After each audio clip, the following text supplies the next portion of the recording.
What's up, Syracuse Nation? My name is Stacey Collier II, and today I will be previewing the 2024 season of our Syracuse Orange. We got a brand new head coach, we got a brand new quarterback, we got brand new energy in the building. So what's going to happen this season?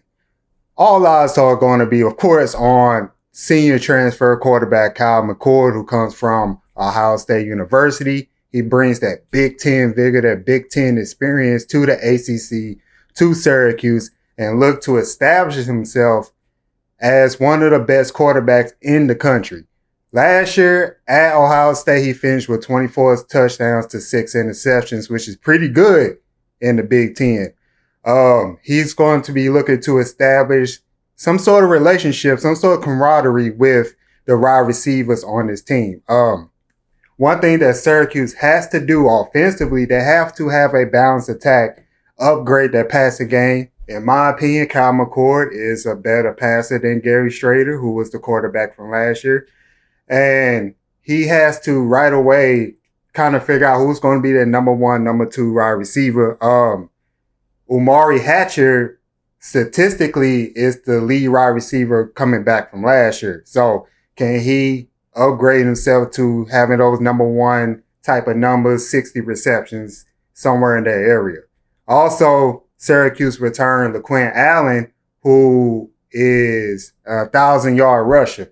Can he get into the 1,100s, 1,200s maybe, as far as rushing total? And then Gary Strader was the second leading rusher from last year. Syracuse, in my opinion, was a running football team. And since Kyle McCord is a better thrower, a better passer, they're going to have that passing game working this year in order for Syracuse to win the big games, especially versus teams like Miami and Virginia Tech.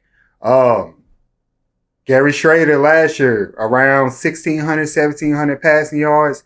Kyle McCord can easily double those numbers, but it's going to be all about the chemistry when it comes to the wide receiver core on this team. Now, defensively, good news is they returned their main starters from last year. We're talking about Justin Barry in the defensive backfield, Marlo Wax, their leading tackler, one of their leading sack getters from last year. So Syracuse will be having veteran leadership, veteran presence on defense. However, the main thing that they have to do this year is get quarterback pressures, upgrade their sack numbers.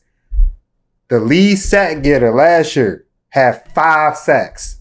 5 total. And he's not on the team no more. He transferred to Arizona. Somebody has to take the reins on their defensive line, on the edge, defensive end. Somebody has to get at least 7, 8 sacks. Somebody has to step up in that department. Wax last year had about 4.5 sacks.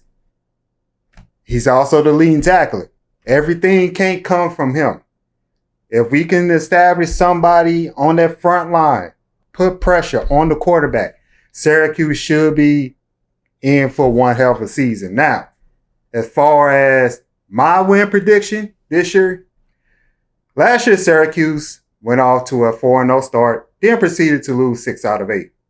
This year, looking at the schedule, I can see them going 4-0 or 5-0 as far as the first, hold on, let me start that over. As far as the first 5 games this year, I can see Syracuse being 4-1 or 5-0. And then getting into the ACC play, of course, we got to look out for teams like NC State. We got to look out for Miami. Pittsburgh could be a trap game. Boston College could be a trap game. I think with the new energy and with Kyle McCord being the starting quarterback coming from the Big Ten, knows how to handle that pressure. I think Syracuse will be in for at least an 8-win season. I don't think that they're going to lose 6 out of their last 8 like they did last year. I think they're going to be well balanced this year. Kyle McCord should be healthier than Gary Strader. Gary Strader suffered from injuries.